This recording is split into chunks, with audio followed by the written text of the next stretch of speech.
CSS का बहुत powerful layout है फ्लेक्स बॉक्स। फ्लेक्स बॉक्स इस्तेमाल होता है जब हमें एलिमेंट्स को एक कतार में रखना हो, चाहे हमें वर्टिकल कतार में रखना हो, चाहे हमें हॉरिजॉन्टल कतार में रखना हो, तो उसके लिए हम फ्लेक्स बॉक्स का इस्तेमाल करते हैं। फ्लेक्स बॉक्स की अलाइनमेंट के लिए दो इंतहाई अहम प्रॉपर्टीज़ होती हैं। एक होती है जस्टिफाई कंटेंट, एक होती है अलाइन आइटम्स। इसका क्या मतलब है? अगर एक कतार है जिसमें हम खड़े हुए हैं टिकट लेने के लिए, तो वो भी एक कतार है, और एक सफ़ है मस्जिद में, तो वो भी एक कतार है। लेकिन इन दोनों के तरतीब में फ़र्क है। जो टिकट वाली लाइन होती है वो वर्टिकल होती है, और जो मस्जिद की सफ़ होती है वो हॉरिजॉन्टल होती है। अगर हम कहते हैं कि भाई आप कतार के शुरू में खड़े हो जाओ, अब सवाल ये है कि हम कौन सी कतार में हैं। अगर हम टिकट वाली कतार में हैं तो शुरू का मतलब होगा आप सबसे आगे खड़े हो जाओ, और अगर हम मस्जिद वाली सफ़ में हैं तो शुरू का मतलब ये होगा कि आप सबसे राइट में खड़े हो जाओ। ठीक है, तो बात एक ही होती है, लेकिन अगर डायरेक्शन तब्दील हुई होगी तो हमारी बात का मतलब बदल जाएगा। इसी तरीके से यहाँ पे दो प्रॉपर्टीज़ इस्तेमाल होती हैं। एक होती है जस्टिफाई कंटेंट, एक होती है अलाइन आइटम्स। जस्टिफाई कंटेंट इस्तेमाल होती है हमारी बुनियादी डायरेक्शन के लिए, और जो दूसरी प्रॉपर्टी है अलाइन आइटम्स, अलाइन आइटम्स का मतलब है कि हमारी जो सेकेंडरी डायरेक्शन है वो उसको सेट करेगा। फ्लेक्स को प्रैक्टिकली समझने के लिए हम VS कोड में आ गए हैं। यहाँ पे हम कुछ एलिमेंट्स ले लेते हैं। जैसे हम एक कंटेनर ले लेते हैं और उसके अंदर 3 डिव ले लेते हैं बॉक्स की क्लास के। इसके कुछ स्टाइलिंग हम अप्लाई करते हैं। कंटेनर को हम दे देते हैं border 3px solid light grey, और जो हर बॉक्स है हम उसको दे देते हैं विड्थ 100px, हाइट 100px, और बैकग्राउंड कलर गोल्ड दे देते हैं। और इसके अलावा हम इसको मार्जिन भी दे देते हैं 5px। इसको जाके देखते हैं, हमारे पास एक बॉक्स आ गया है जिसके अंदर 3 डिव हैं। इसमें कुछ टेक्स्ट लिख देते हैं A B C। अब अगर हमें इसको फ्लेक्स में तब्दील करना है तो हम इसके पेरेंट एलिमेंट में जाएंगे और इसके अंदर डिस्प्ले फ्लेक्स कर देंगे। कंट्रोल एस किया, देखें ये एक ही लाइन के अंदर फ्लेक्स की शक्ल में आ गए। दूसरी प्रॉपर्टी इसमें इस्तेमाल होती है फ्लेक्स डायरेक्शन, जो कि बाय डिफ़ॉल्ट रो होती है, जैसा कि अब भी रो की शक्ल में ही ज़ाहिर हो रहे हैं। इसके अलावा इसकी वैल्यू कॉलम हो सकती है। मैंने कंट्रोल एस किया, अब देखें ये कॉलम की शक्ल में आ रहे हैं। इसके अलावा इसकी वैल्यू रो रिवर्स हो सकती है, इससे रिवर्स ऑर्डर में शो करेगा, है तो रो में लेकिन CBA रिवर्स ऑर्डर में इसने शो किया। इसके अलावा कॉलम रिवर्स हो सकती है CBA कॉलम की शक्ल में, लेकिन ये रिवर्स ऑर्डर में इसको ज़ाहिर करेगा। हम इसके डायरेक्शन दोबारा रो कर देते हैं। अगर हमें इसके डायरेक्शन रो ही करनी हो तो हमें इस प्रॉपर्टी को अलग से देने की ज़रूरत नहीं होती, क्योंकि फ्लेक्स की डायरेक्शन बाय डिफ़ॉल्ट रो ही होती है। कंट्रोल एस किया, यहाँ आ गए। अब हम इसे पेरेंट के सेंटर में लाना चाहते हैं, तो उसके लिए हम इस्तेमाल करेंगे जस्टिफाई कंटेंट। जस्टिफाई कंटेंट, इसकी वैल्यू सेंटर कर दी, कंट्रोल एस किया, ये देखें पेरेंट के सेंटर में आ गया। पेरेंट के आप एंड में ले जाना चाहते हैं, क्योंकि ये लेफ़्ट से इंग्लिश का सभी हिसाब किताब शुरू होता है, तो लेफ़्ट का मतलब है स्टार्ट और राइट का मतलब है एंड। तो हम इसकी जस्टिफाई कंटेंट एंड कर सकते हैं, फ्लेक्स एंड कर सकते हैं। कंट्रोल एस किया तो ये एंड में आ गया, और अगर हम स्टार्ट करें तो ये शुरू में आ जाएगा। ठीक है, हम इसकी वर्टिकल अलाइनमेंट करना चाहते हैं। हम चाहते हैं कि भाई ये नीचे की तरफ आ जाए, तो उसके लिए हम अलाइन आइटम्स का इस्तेमाल करेंगे। अलाइन आइटम्स, और इसकी वैल्यूज़ सेंटर हो सकती है, एंड हो सकती है। हमने इसकी वैल्यू एंड कर दी, और सेव किया तो देखें यहाँ पे कुछ भी फ़र्क नहीं आया। उसकी वजह ये है कि जो इसका पेरेंट है इसकी हाइट इतनी ही है कि बस इसके अंदर ही एलिमेंट्स आ सकें। तो हमें वर्टिकल अलाइनमेंट शो करने के लिए इसके पेरेंट की हाइट कुछ बढ़ा देते हैं। हम कंटेनर में गए और इसकी हमने हाइट दे दी मिसाल के तौर पर 90 VH के व्यू पोर्ट का 90% इसकी हाइट हो जाए। व्यू पोर्ट पूरा है, इसका 90% इसकी हाइट हो गई। और अब जो हमने अलाइनमेंट एंड की थी तो ये देखें वर्टिकली एंड की तरफ आ गया। हम चाहते हैं कि ये वर्टिकली सेंटर हो जाए, तो उसके लिए हम अलाइन आइटम्स सेंटर इस्तेमाल करेंगे। तो वर्टिकली सेंटर हो गया और हम जस्टिफाई कंटेंट भी सेंटर कर देते हैं, इससे ये हॉरिजॉन्टली भी सेंटर हो जाएगा। ये बात मलहूज़ ख़ातिर रहे कि हमारी जो फ्लेक्स डायरेक्शन है रो है, जब भी वो जस्टिफाई कंटेंट के ज़रिए रो वाइज इसकी अलाइनमेंट सेट कर रहा है और अलाइन आइटम्स के ज़रिए वो उसकी कॉलम वाइज और वर्टिकली अलाइनमेंट सेट कर रहा है। लेकिन अगर हम इसकी फ्लेक्स डायरेक्शन को कॉलम कर देंगे तो फिर इनके काम अक्स हो जाएंगे। जस्टिफाई कंटेंट के ज़रिए फिर वो क्या करेगा, वो कॉलम वाइज उसकी डायरेक्शन सेट करेगा और अलाइन आइटम के ज़रिए वो उसकी हॉरिजॉन्टली अलाइनमेंट सेट किया करेगा। अच्छा, ये सब हमें जाके बार बार VS कोड में तब्दील करने और उसके देखने की ज़रूरत नहीं है।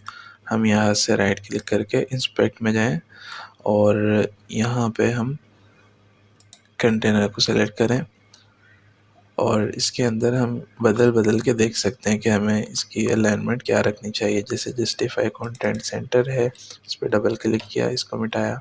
अब देखें इसमें मुख्तलिफ आ रही हैं। आप कीबोर्ड के अंदर एरो अप एरो डाउन के ज़रिए इसको तब्दील कर सकते हैं। सेंटर एंड फ्लेक्स स्टार्ट का भी ये मतलब है inherit, initial, normal, revert, right, space around में क्या करता है कि वो उसके अराउंड में भी स्पेस दे देता है। यहाँ पे भी जो डबल स्पेस आ रही है वो असल में इस ए के राइट साइड वाली स्पेस भी है और इस बी के लेफ़्ट साइड वाली स्पेस भी है। इसी वजह से इनके जो अराउंड में स्पेस होगा वो सिंगल होगा, जबकि इनके बीच का जो स्पेस होगा वो डबल होगा। स्पेस अराउंड के अलावा इसकी वैल्यू स्पेस बिटवीन हो सकती है। स्पेस बिटवीन यानी दरमियान में स्पेस, तो वो उनके शुरू में कोई स्पेस नहीं देगा और दरमियान में जितना भी स्पेस होगा वो उनके दरमियान बराबर बराबर तकसीम कर देगा। इसके अलावा इसकी वैल्यू हो सकती है स्पेस इवनली में वो उनके शुरू में भी और उनके बीच में भी जो स्पेस देगा वो बिल्कुल बराबर बराबर होगा। आप यहाँ से मुख्तलिफ वैल्यूज़ बदल के खेल सकते हैं और इसको सीख सकते हैं। आप शायद सोच रहे हो कि जस्ट कंटेंट करने के लिए हम ये प्रॉपर्टी इस्तेमाल करते हैं, लेकिन जो सेकेंडरी डायरेक्शन होती है, जो सानवी समत होती है, उसके अंदर अलाइनमेंट के लिए हम अलाइन आइटम्स क्यों इस्तेमाल करते हैं। हम जस्टिफाई कंटेंट की तरह अलाइन कंटेंट क्यों इस्तेमाल नहीं करते। उसकी एक वजह है। अलाइन कंटेंट एक प्रॉपर्टी है लेकिन उसका इस्तेमाल किसी और जगह पे होता है। उसको समझने के लिए हम फ्लेक्स में आते हैं और जल्दी से कुछ डिव्स बना लेते हैं। इनमें से हम इनको हटा देते हैं। ठीक है, हमारे पास ए से लेकर एच तक की डिव्स मौजूद हैं। कंट्रोल एस किया और यहाँ गए, हमारे पास ये सारे लाइन से मौजूद हैं। अब अगर हम इसमें मज़ीद कुछ डिव्स बनाए हैं, जैसे हमने इसमें मज़ीद कुछ डिव बना लिए और इसको सेव करें, तो अब देखें ये सारे एक ही लाइन में आ गए और जो तमाम डिव्स हैं उनकी विड्थ छोटी होती गई। ये फ्लेक्स का डिफ़ॉल्ट बिहेवियर होता है। वो उन सबको एक ही लाइन के अंदर रखता है, वो उन्हें रैप नहीं करता। यानी रैपिंग जो होती है, एक ही बॉक्स के अंदर उन्हें पैक करते जाना और अगर लाइन टूट रही हो तो बकिया मैटर को अगली लाइन भेज देना, ये कंप्यूटर की ज़बान में रैपिंग कहलाती है। तो हम अगर इसमें जाएं और इसको कर दें फ्लेक्स रैप, इसकी डिफ़ॉल्ट वैल्यू नो रैप होती है, हम इसको रैप कर देते हैं। कंट्रोल एस किया तो अब जो इजाफी एलिमेंट्स है वो नीचे की लाइन में चले गए। अच्छा, हमने इसकी जो अलाइन आइटम्स किया हुआ था, सेंटर किया हुआ था, लेकिन अब जो इनकी अलाइनमेंट है ख़राब हो चुकी है। अब इनकी अलाइनमेंट हमें दोबारा सेट करनी है, तो इस मकसद के लिए वो प्रॉपर्टी इस्तेमाल होती है अलाइन कंटेंट। अलाइन कॉन्टेंट हमने सेंटर किया, सेव किया, तो देखें हमारी दोबारा से अलाइनमेंट जो थी सेकेंडरी डायरेक्शन में वो ठीक हो गई। तो इस मकसद के लिए अलाइन कंटेंट इस्तेमाल होती है, लेकिन सबसे ज़्यादा इस्तेमाल होने वाले प्रॉपर्टीज़ यही दो हैं। जस्टिफाई कंटेंट जो कि उसके असल जो बुनियादी डायरेक्शन है उसके अंदर अलाइनमेंट के लिए आती है, और दूसरी अलाइन आइटम्स जो उसकी जो सेकेंडरी डायरेक्शन है, जो सानवी समत है, उसकी अलाइनमेंट के लिए इस्तेमाल होती है। अब हम इजाफी एलिमेंट्स को डिलीट कर देते हैं, फ्लेक्स रैप अलाइन कंटेंट, और इसको भी हम ख़त्म कर देते हैं। मिसाल के लिए यही 3 काफ़ी हैं। कंट्रोल एस किया और हमारे पास ये 3 मौजूद हैं। इसके अलावा एक प्रॉपर्टी इस्तेमाल होती है अलाइन सेल्फ के नाम से। उसके ज़रिए हमने जो सेकेंडरी डायरेक्शन के अंदर अलाइनमेंट की हुई थी, उस अलाइनमेंट को किसी एक एलिमेंट के अंदर या मुतअद्दिद एलिमेंट जिनमें हम चाहते हैं उनके अंदर हम ओवरराइट कर सकते हैं।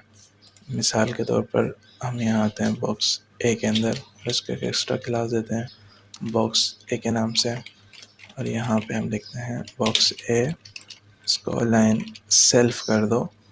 अलाइन सेल्फ कर दो कहाँ पे? हमने कहा कि भाई यहाँ पे जो अलाइन आइटम्स में तमाम आइटम्स सेंटर हुए हुए हैं, लेकिन जो सिर्फ बॉक्स ए है उसको अलाइन सेल्फ कर दो आप स्टार्ट में। फ्लेक्स स्टार्ट में कंट्रोल एस किया, देखें बाकी सब आइटम सेंटर में है, लेकिन वो एक ख़ास एलिमेंट जो है सेल्फ अपने तौर पर ऊपर की तरफ चला गया।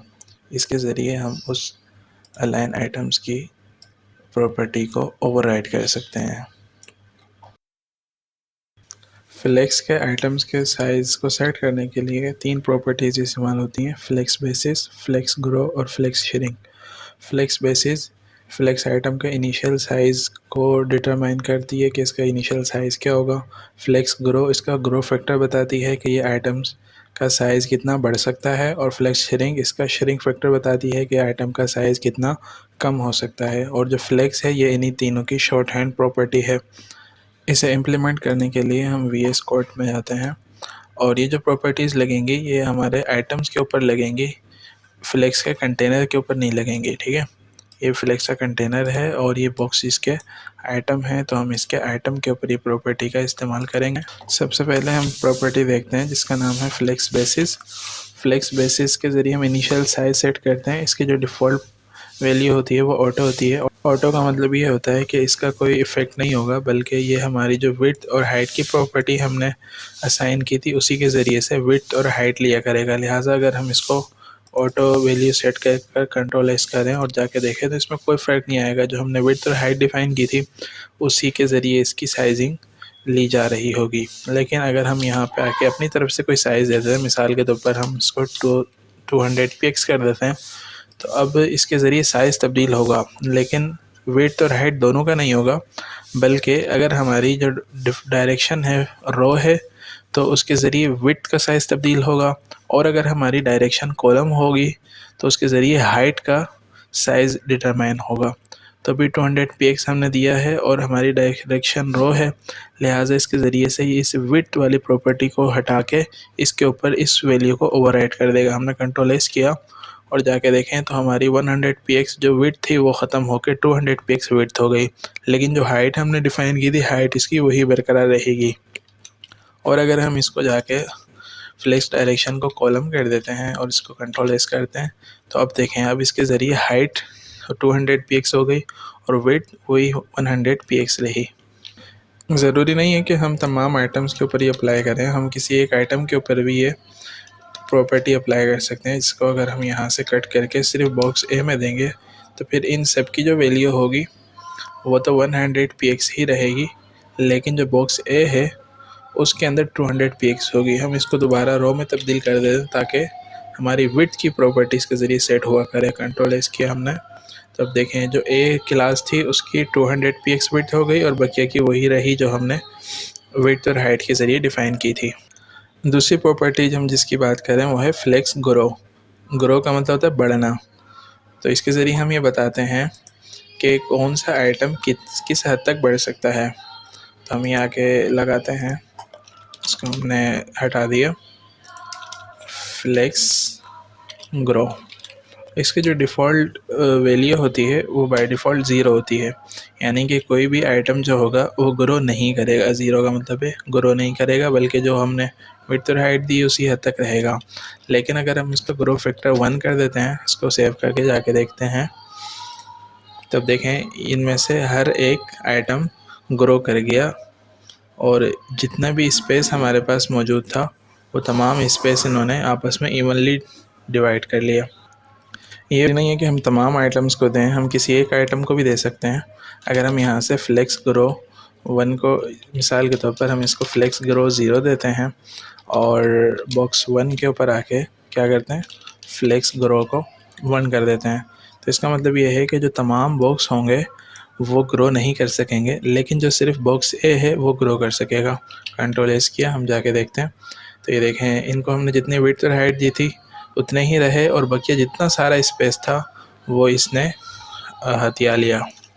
और अगर हम फ्लेक्स ग्रो तमाम आइटम्स को 1 दें और बॉक्स 1 को अगर हम फ्लेक्स ग्रो 2 देते हैं, तो इससे देखते हैं क्या होता है। कंट्रोल एस किया, तो अब देखें बी और सी के ने भी ग्रोथ किया है और ए ने भी ग्रोथ किया है, लेकिन ए ने ज़्यादा स्पेस लिया है और बी और सी ने कम स्पेस लिया है। इसका ग्रोथ फैक्टर हमने 1 दिया है और इसको भी हमने फ्लेक्स ग्रो 1 दिया है और इसको फ्लेक्स ग्रो 2 दिया है।